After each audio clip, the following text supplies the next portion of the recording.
Item ಯಾವುದೇ ಇರಲಿ try ಮಾಡಿ ಆಚಿ ಚಿಕನ್ ಮಸಾಲಾ. ರಾಜ್ಯದ ಪ್ರಮುಖ ಜಿಲ್ಲೆಗಳಲ್ಲಿ ಭಾರೀ ಮಳೆಯಾಗ್ತಾ ಇದೆ. ಇದರಿಂದ ಬೆಳೆ ನಷ್ಟ ಉಂಟಾಗಿದೆ.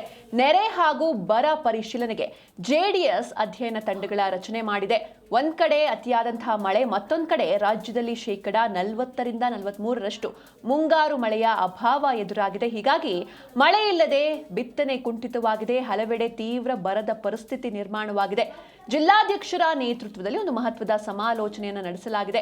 ರೇವಣ್ಣ ನೇತೃತ್ವದಲ್ಲಿ ಮೈಸೂರು ವಿಭಾಗಕ್ಕೆ ಒಂದು ಟೀಮ್ನ ರಚನೆ ಮಾಡಲಾಗಿದೆ. ಜೊತೆಗೆ ಕರಾವಳಿ ಹಾಗೂ ಮಲೆನಾಡು ಭಾಗಕ್ಕೆ ಬೋಜೇಗೌಡ ನೇತೃತ್ವದ ತಂಡ ಇರುತ್ತೆ. ಜೊತೆಗೆ ಬೆಂಗಳೂರು ವಿಭಾಗಕ್ಕೆ ಸಂಸದ ಮಲ್ಲೇಶ್ ಬಾಬು ನೇತೃತ್ವದ ತಂಡ, ಕಲ್ಯಾಣ ಕಿತ್ತೂರು ಕರ್ನಾಟಕಕ್ಕೆ ಬಂಡೆಪ್ಪ ಕಾಶೆಂಪೂರ್ ನಾಯಕತ್ವದ ಒಂದು ತಂಡವನ್ನು ರಚನೆ ಮಾಡಲಾಗಿದೆ. ಅಂದರೆ ನಮ್ಮ ರಾಜ್ಯದಲ್ಲಿ ಒಂದಷ್ಟು ಜಿಲ್ಲೆಗಳಲ್ಲಿ ಅತಿಯಾಗಿ ಮಳೆಯಾಗ್ತಾ ಇದೆ, ಆದರೆ ಮತ್ತೊಂದಷ್ಟು ಜಿಲ್ಲೆಗಳಲ್ಲಿ ಬರದ ಪರಿಸ್ಥಿತಿ ನಿರ್ಮಾಣವಾಗಿದೆ. ಹೀಗಾಗಿ ಎಲ್ಲೆಲ್ಲಿ ಯಾವ ರೀತಿ ಸಮಸ್ಯೆ ಆಗ್ತಾ ಇದೆ, ರೈತರಿಗೆ ಯಾವ ರೀತಿ ಸಮಸ್ಯೆ ಆಗ್ತಾ ಇದೆ ಅಂತ ತಿಳಿದುಕೊಳ್ಳುವಂತಹ ನಿಟ್ಟಿನಲ್ಲಿ ನೆರೆ ಬರ ಪರಿಶೀಲನೆಗೆ ಜೆಡಿಎಸ್ ಅಧ್ಯಯನ ತಂಡಗಳನ್ನು ರಚನೆ ಮಾಡಿದೆ.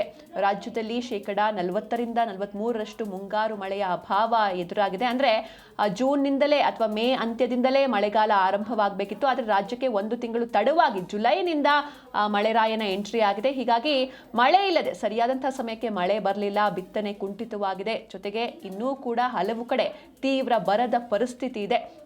ರೈತರ ಸಮಸ್ಯೆಗಳು ಸಾಕಷ್ಟಿವೆ. ಬಿತ್ತನೆ ಮಾಡಿದ್ರು, ಆದರೆ ಸರಿಯಾದಂಥ ಟೈಮ್ಗೆ ಮಳೆ ಬರಲಿಲ್ಲ, ಗೊಬ್ಬರ ಸಿಗಲಿಲ್ಲ. ಹೀಗಾಗಿ ರೈತರು ಸಂಕಷ್ಟದಲ್ಲಿದ್ದಾರೆ. ಜಿಲ್ಲಾಧ್ಯಕ್ಷರ ನೇತೃತ್ವದಲ್ಲಿ ಒಂದು ಮಹತ್ವದ ಸಮಾಲೋಚನೆ ನಡೆದಿದೆ.